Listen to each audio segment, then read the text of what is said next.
Video দেখে যদি পাহাড়ি রাস্তা ডিসাইড করেন খুব ভুল হবে। ভিডিওতে বোঝাই যায় না রাস্তা কতটা চড়াই কতটা উতরাই, সব সমান লাগে। মংপুর পর থেকে রাস্তাটা যা ডাউন ছিল আর ওই রকম টেরা বেঁকা। তো রাস্তাটা একটা কিন্তু সত্যি খুব অ্যাডভেঞ্চারাস, পুরো জঙ্গল এরিয়া, আর আমরা দুজন এখানে একা। অসাধারণ লাগছে, ভয়ও লাগছে, ভয় আনন্দ সব মিশে একটা অন্যরকম এক্সপিরিয়েন্স। আর এই রুমের দরজাটা খুললেই কিন্তু এরকম একটা সুন্দর ভিউ, এক কথায় অপূর্ব। চারিদিকে পাহাড় ও জঙ্গল দিয়ে ঘেরা এই জায়গাটা কিন্তু একটা হিডেন জেম।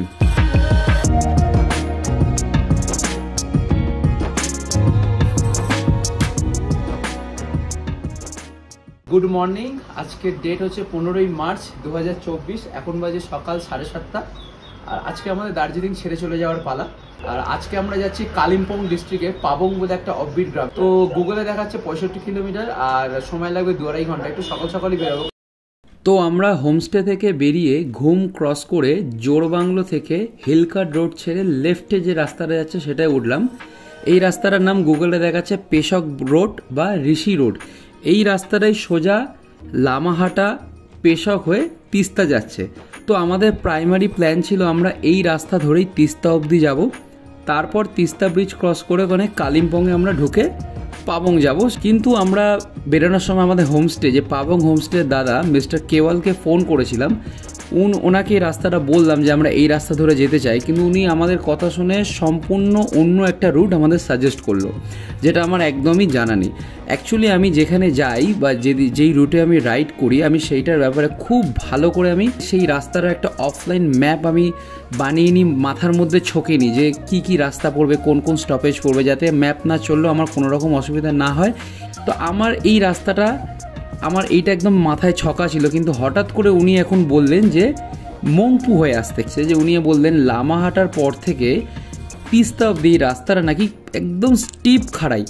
এবং উনি আমাকে বললেন যে উনি দার্জিলিং থেকে যখন পাবং মানে ওনার হোমস্টে ওনার গ্রামে যাতায়াত করে উনিও নাকি এই রাস্তাটাই ইউজ করে, এটাই ওনার কাছে সেফ মনে হয়। আমাদেরকে উনি সাজেস্ট করলেন আপনারা এই রাস্তাটা দিয়ে আসুন, এটা খুব ভালো হবে। আমি তো এখন পুরো কনফিউজ, আমি বুঝতে পারছি না আমি কি করব। গুগলও দেখাচ্ছে আমি যে রাস্তাটা ঠিক করেছিলাম সেটাই বেস্ট হচ্ছে, কিন্তু ওই দাদাকে জিজ্ঞেস করলাম, উনি আমাকে সাজেস্ট করলেন, উনি বললেন যে এই রাস্তা দিয়ে আসো। এবার উনি পাহাড়ি মানুষ, উনি এই রাস্তা দিয়ে যায়। আমি ঠিক করলাম কিছু লোকালসকে জিজ্ঞেস করি, লোকালরা আমাকে বললো যে এই রাস্তাটা ভালো, ঠিকই বলেছে, কিন্তু মংপুর পর থেকে ওই রাস্তাটাও ডাউন হচ্ছে, কিন্তু অল্প ডাউন হচ্ছে। আর এই রাস্তাটা কিন্তু পুরোটাই জঙ্গল, তো আর ফাঁকা নিরিবিলি, বেশ নিরিবিলি নির্জন রাস্তা। তো এইটা শোনার পর তো আমি চিন্তায় পড়ে গেলাম যে এক তো অচেনা রাস্তা, তার মধ্যে একটা মেন যে রাস্তাটা আমি ছেড়ে দিচ্ছি পেশক রোড, ওটা ছেড়ে দিচ্ছি, এই রাস্তাটা কেমন হবে, কি পরিস্থিতি আসছে সামনে, এইসব নিয়ে বেশ দোটানায় পড়ে গেলাম। লাস্টে কিন্তু আমরা গুগলের ওপর ভরসা না রেখে কেবলের কথা শুনেই আমরা কিন্তু এই রাস্তাটা ধরলাম। আর সত্যি বলতে রাস্তাটা কিন্তু অসাধারণ সুন্দর, একদম নির্জন নিরিবিলি, পিন ড্রপ সাইলেন্ট। যদি গাড়ির ইঞ্জিনটা যেখানে সেখানে বন্ধ করে দাঁড়াচ্ছিলাম, নির্জন, মানে শুধু গাছের পাতার আওয়াজ ছাড়া আর কোনো আওয়াজ নেই। আর এই মাঝে মাঝে জঙ্গলটা এতই ঘন হচ্ছে, বেশ গা ছমছমে পরিস্থিতি, খুব ভালো লাগছে এই রাস্তাটা রাইড করতে। কিন্তু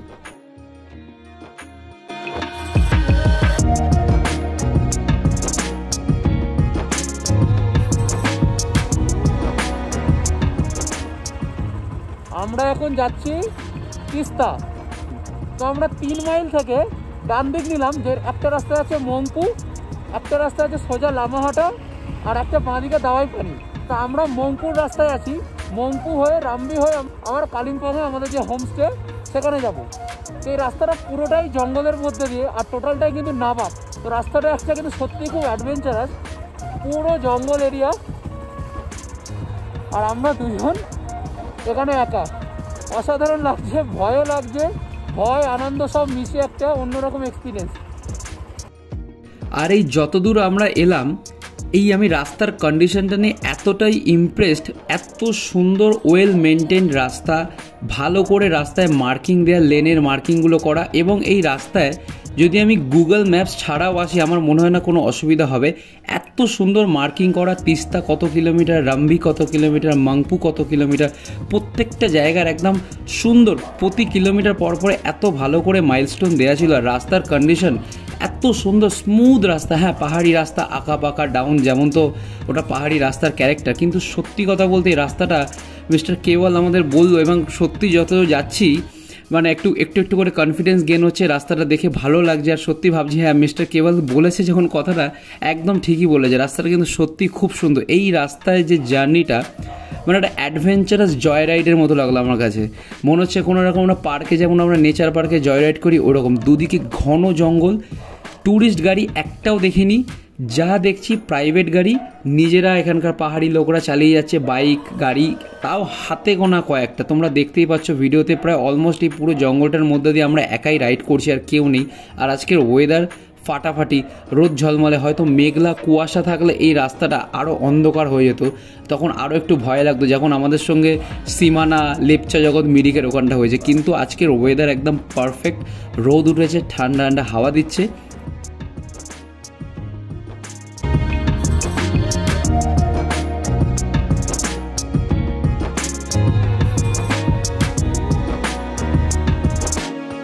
তো আমরা দার্জিলিং থেকে 28-29 কিলোমিটার মতো রাইড করে এখন এসে গেছি মংপু।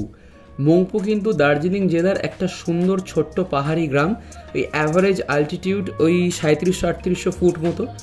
আর মংপু কিন্তু ফেমাস এখানকার সিঙ্কোনা প্ল্যান্টেশনের জন্য।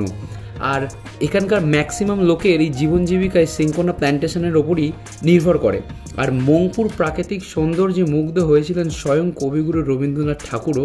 নিজের জীবদ্দশায় মোট 4 বার এখানে এসেছিলেন, এবং উনি এখানে এসে যে বাংলো বাড়িতে থাকতেন সেটার নাম কিন্তু রবীন্দ্র ভবন। সেটা একটা খুবই মংপুর বিখ্যাত tourist destination. Sudden route plan চেঞ্জেসের জন্য কিন্তু আমাদের মংপুটা উপরে একটা ঘোরা হয়ে গেল।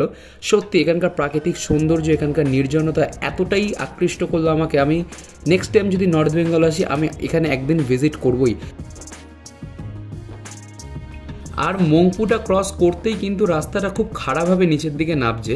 এতক্ষণ যা স্লোপিং ছিল, মংপু ক্রস করার পরেই যেন স্লোপিংটা হুট করে অনেকটা বেড়ে গেল। গাড়ি একদম হিড় করে নিচে নামছে, আর একটা বাঁক ক্রস করতে না করতে আর একটা বাঁক এসে হাজির। এখন তিস্তা অবধি পুরো রাস্তা এরকমই চলবে। এইসব ক্ষেত্রে বাইকের ফিজিক্যাল ব্রেকিংয়ের সঙ্গে কিন্তু ইঞ্জিন ব্রেকিংকেও ভালোভাবে কাজে লাগিয়ে আস্তে আস্তে নামতে হবে। এরকম জায়গায় তাড়াহুড়ো করলে পড়ে যাওয়ার খুব সম্ভাবনা আছে। ভিডিও দেখে যদি পাহাড়ি রাস্তা ডিসাইড করেন খুব ভুল হবে। ভিডিওতে বোঝাই যায় না রাস্তা কতটা চড়াই কতটা উতরাই, সব সমান লাগে। মংপুর পর থেকে রাস্তাটা যাক ডাউন ছিল আর ওই রকম টেরা বেঁকা। ও ব্রেক চিপতে চিপতে আঙুল আর পায়ের আঙুল ব্যথা হয়ে গেছে। যাই হোক, সামনেই তিস্তা, এখানে একটু দাঁড়ালাম, রেস্ট করলাম। তিস্তা হয়ে আবার আমাদের পাবংয়ের উদ্দেশ্যে যেতে হবে।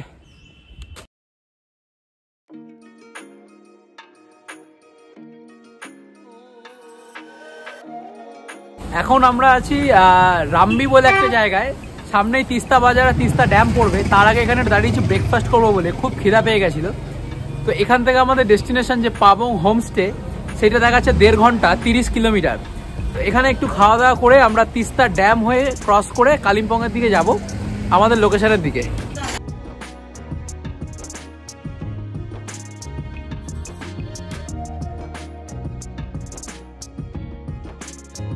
রামভি থেকে ব্রেকফাস্ট করে বেরিয়ে আমরা এখন আছি ন্যাশনাল হাইওয়ে 10-এ। এই রাস্তাটাই কিন্তু সোজা যাচ্ছে গ্যাংটক। আমরা এই রাস্তা ধরে কিছুটা গিয়ে তিস্তা লোয়ার ড্যাম 3 থেকে তিস্তা নদী ক্রস করে ডান দিকে যাব টুয়ার্ডস পাবং। তো তিস্তা লোয়ার ড্যাম 3 ক্রস করে আমরা এখন পাবংয়ের রাস্তায় আছি। আর পাবং এখান থেকে আর ওই 27-28 কিলোমিটার মতো। তো দার্জিলিংয়ের জমজমাট অ্যাম্বিয়েন্সে 2 দিন কাটিয়ে ডুয়ার্স যাওয়ার মাঝে একদিন একটা অফবিট জায়গায় থাকবো বলেই কিন্তু এই পাবংটা চুজ করা। আর এই পাবংটা সিলেক্ট করেছে পিউ।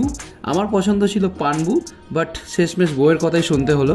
আর আমি কিন্তু এই পাবংটা নিয়ে প্রথম থেকেই বেশ চিন্তায় ছিলাম, কারণ পানবুটা কিন্তু এখন বেশ পরিচিতি আছে। পানবুর অনেক ভিডিও, অনেক ইনফরমেশনও কিন্তু ইউটিউবে অ্যাভেলেবেল আছে। বাট পাবংটা কিন্তু একদমই নতুন। আর আমরা যে হোমস্টেটায় যাব সেটা কিন্তু এই লাস্ট ইয়ার পুজোতে ওপেনিং হয়েছে। আর পাবং নিয়ে বেশি ইনফরমেশান বা রাস্তার ডিটেলস এইসব ভিডিও কিন্তু ইউটিউবে খুব একটা অ্যাভেলেবেল নেই। আর তাই এইসব জায়গায় কিন্তু একা একা যাওয়াটা বেশ চাপের হয়। কোনো যদি অসুবিধা হয় হেল্প করার মতো কিছু পাওয়া যায় না। আর এইসব রাস্তা মানে অফবিট জায়গাগুলো কিন্তু প্রচণ্ড খাড়াই হয় রাস্তাগুলো। এবার রাস্তা নিয়ে একটা মজার কথা বলি। তিস্তা ড্যামটা ক্রস করার পর পাবং যাওয়ার প্রথম 1-2 কিলোমিটার রাস্তাটা যা ভয়ঙ্কর ছিল, পিউ তো ভয় পেয়ে বলছে এই রাস্তায় আমি আর যাব না, পাবংটা ক্যান্সেল করে দাও, অন্য কোথাও চলো। আমিও যে ভয় পাইনি তা নয়, কারণ ড্যামটা ক্রস করার পর রাস্তাটা পুরো স্টিপ খাড়াভাবে উপরে উঠছে। আর দুদিকে ঘন জঙ্গল, মানুষজনের চিহ্ন প্রায় নেই বললেই চলে। প্রায় 1-2 কিলোমিটার এইভাবে যাওয়ার পর আমরা বুঝতে পারছিলাম না আর কতটা রাস্তা এইভাবে চলবে, কারণ আমার বাইক পুরো লোডেড, উঠতে বেশ বেগ পেতে হচ্ছে। মিরিকে আমি সেকেন্ড গিয়ারে খাড়াই রাস্তাগুলো ইজিলি ক্রস করেছি, কিন্তু এই রাস্তায় ফার্স্ট গিয়ারে টুকটুক টুকটুক করে আস্তে আস্তে উঠতে হচ্ছে। সেকেন্ড গিয়ারে দিলেই কিন্তু গাড়ি বন্ধ হয়ে যাওয়ার চান্সেস আছে। আমি তো ভাবছিলাম যে আর রাস্তা আর কতটা খাড়া হবে, যদি এমন একটা জায়গায় ফেসে যায় যেখানে রাস্তাটা এতটা খাড়া আমি আর উঠতে পারছি না, তখন কিন্তু খুব বাজেভাবে ফেসে যাব। তো এইভাবে আরও 2-3 কিলোমিটার যাওয়ার পর সামনে একটু জনবসতি পেলাম। পিউ একটা লোকাল মহিলার সাথে কথা বলে জানলো যে এই রাস্তাটাই পাবং যাচ্ছে, ওই পিচ রাস্তা ধরেই এগাতে হবে, সামনের রাস্তা কিন্তু ভালো। তো এই কথাটা শোনার পর মনে একটু সাহস পেলাম। পাবংয়ের দিকে যতই এগাচ্ছি ততই মনে হচ্ছে এ যেন এক অন্য জগতে প্রবেশ করছি। কোনো ট্যুরিস্টের কথা তো ছেড়েই দিন, মাঝে মাঝে হাতে গোনা কয়েকজন লোকালদের দেখা পাচ্ছি। আর আশেপাশে বাজার দোকান প্রায় নেই বললেই চলে। অনেকটা করে যাওয়ার পর ছোট ছোট 4-5টা ঘর নিয়ে একটা করে জনবসতি দেখা পাচ্ছি। আর এখানকার প্রাকৃতিক সৌন্দর্য কিন্তু চোখ ধাঁধানো, কোনো দূষণ নেই, আওয়াজ নেই, চারিদিকে শুধু সবুজ আর সবুজ। যেহেতু এখানে জনবসতি খুব কম, তাই রাস্তা চেনার একমাত্র উপায় কিন্তু গুগল ম্যাপস। আর এই রাস্তায় কিন্তু জিওর নেটের সার্ভিস ভালো ছিল না, ওই গুগল ম্যাপস দেখতে কিন্তু এয়ারটেলের নেটই আমাদের একমাত্র ভরসা।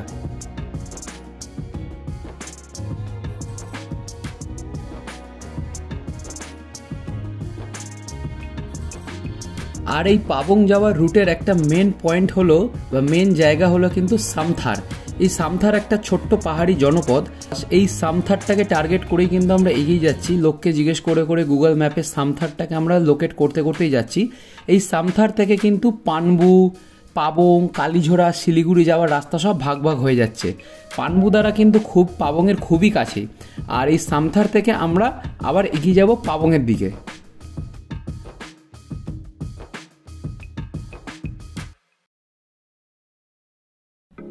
আর আমরা কিন্তু পাবংয়ের একদমই কাছাকাছি চলে এসেছি, আর কিছুক্ষণের মধ্যে পৌঁছে যাব। কিন্তু এই রাস্তার জার্নি এত ভয়ঙ্কর সুন্দর জার্নি, সারা জীবন মনে থাকবে।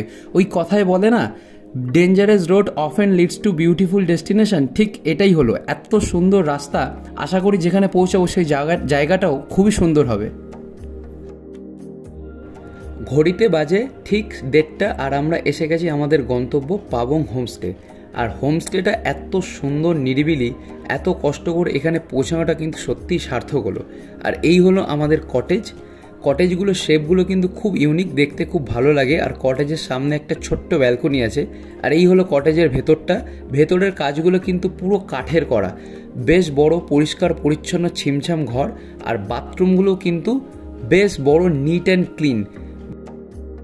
আর এই রুমের দরজাটা খুললেই কিন্তু এরকম একটা সুন্দর ভিউ, এক কথায় অপূর্ব। চারিদিকে পাহাড় ও জঙ্গল দিয়ে ঘেরা এই জায়গাটা কিন্তু একটা হিডেন জেম। আর এই হলো এনাদের ডাইনিং এরিয়া। একটা জিনিস এখানকার আমার খুব ভালো লাগলো যে এনাদের room, bathroom, kitchen area, dining area খুবই পরিষ্কার পরিচ্ছন্ন, টিপটপ। আর এই যে লাঞ্চ সার্ভ করা হয়েছে কাঁসার থালায়, একদম গরম গরম বাঙালি খাবার।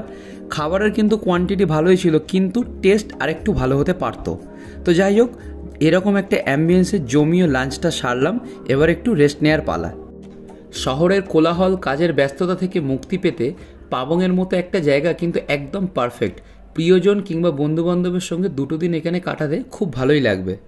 আর এই জায়গাটা আনার জন্য আমাকে পিউকে অসংখ্য ধন্যবাদ, কারণ ও আমাকে বারবার ইনসিস্ট করেছিল পাবংয়ে আসতে। ওর জন্যই হয়তো এখানে আসা হলো।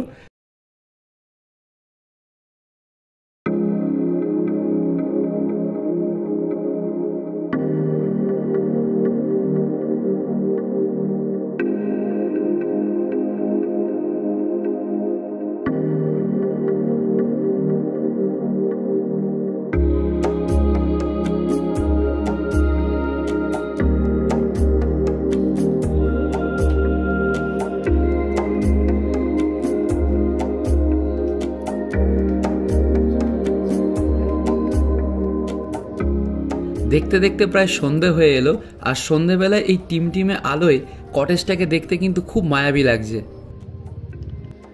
আমার পেছনে যে সুন্দর এখন হোমস্টেটা দেখতে পাচ্ছেন, এটা কিন্তু পাবং হোমস্টে। হোমস্টেগুলো দেখুন, এর শেপগুলো কিন্তু সম্পূর্ণ অন্যরকম। প্রপার যে আমরা দেখি টিপিক্যাল কটেজগুলো, সেই কটেজের মতো না, একটু অন্যরকম, একটু আর্চ শেপ দিয়ে এগুলো বানানো, করোগেটেড শেপ দিয়ে। আর এই পাবং কিন্তু কালিম্পং ডিস্ট্রিক্টে পড়ে। এই পাবংয়ের ঠিক ওপরে কিন্তু চারখোল। আর এই পাবং একদম একটা নতুন অফবিট ডেস্টিনেশন। খুব বেশি করে হলেও রিসর্টটা 1 বছর আগে ওপেনিং হয়েছে, নতুন খুলেছে। কিন্তু এই পাবংয়ে আসার রাস্তাটা কিন্তু খুবই কি বলবো, একটু টাফ, একটু ডেঞ্জারেস। রাস্তা ভীষণই খাড়াই ছিল, কোথাও খুব স্টিপ ডাউন, খুব খাড়াই। আমরা এখানে বাইক নিয়ে এসেছি, আমাদের 125 সিসি বাইক নিয়ে, দুজনে লাগেজ নিয়ে এসেছি। বাইকটা উঠতে এক সময় খুবই কষ্ট হচ্ছিল। আপনারা ভালো গাড়ি করে যদি আসেন, 4 চাকা নিয়ে আসেন, প্রপার ড্রাইভার নিয়ে, কোনো অসুবিধা হওয়ার কথা না। সেই তিস্তা ড্যাম থেকে এই পাবং, এই 29 কিলোমিটার রাস্তা কিন্তু খুবই টাফ ছিল আমাদের জন্য। আর আমরা প্রথমবার পাহাড়ে আসছি, কিন্তু এত কঠিন রাস্তা পার করে আসার পর একটা এত সুন্দর হোমস্টে, এত সুন্দর ভিউ, এত সুন্দর অ্যাম্বিয়েন্স, সত্যি মন জুড়িয়ে গেল, অসাধারণ লাগছে। আর এখানে থাকা খাওয়া নিয়ে আমাদের প্যাকেজ কিন্তু 1750 টাকা করে পড়েছে, যার মধ্যে breakfast, evening snacks, lunch and dinner include আছে। অল টোটাল আমাদের এক্সপিরিয়েন্স এখনো অবধি পাবং হোমস্টেতে অসাধারণ। সন্ধেবেলা ইভিনিং স্ন্যাক্সে ছিল ভেজ পকোড়া, আর রাতের ডিনারে ছিল দেশি মুরগির ঝোল আর গরম গরম ভাত। ডিনারটা সেরে আজকের ভিডিওটা এখানেই শেষ করলাম। কালকে রওনা দেবো ডুয়ার্সের উদ্দেশ্যে। আজ তাহলে আসি, দেখা হবে নেক্সট ভিডিওতে।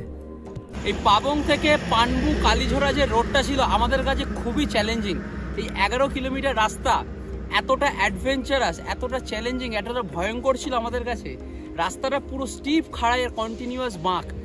আমাদের এই নর্মাল 125 সিসি বাইকে এই রাস্তাটা পার করা কিন্তু আমাদের কাছে খুব চ্যালেঞ্জিং ছিল। এবং আমরা এখন আছি ন্যাশনাল হাইওয়ে 17-তে, আর সোজা যাব চালসা।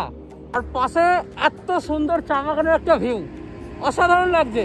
এত সুন্দর একটা চা বাগান, কিন্তু এই হাতি চিতাবাঘের কথা যা শুনছি, এনজয় করছি, কোথাও না কোথাও একটা ভয়ও বেশ লাগছে, একটা বেশ ভয়ের পরিবেশ।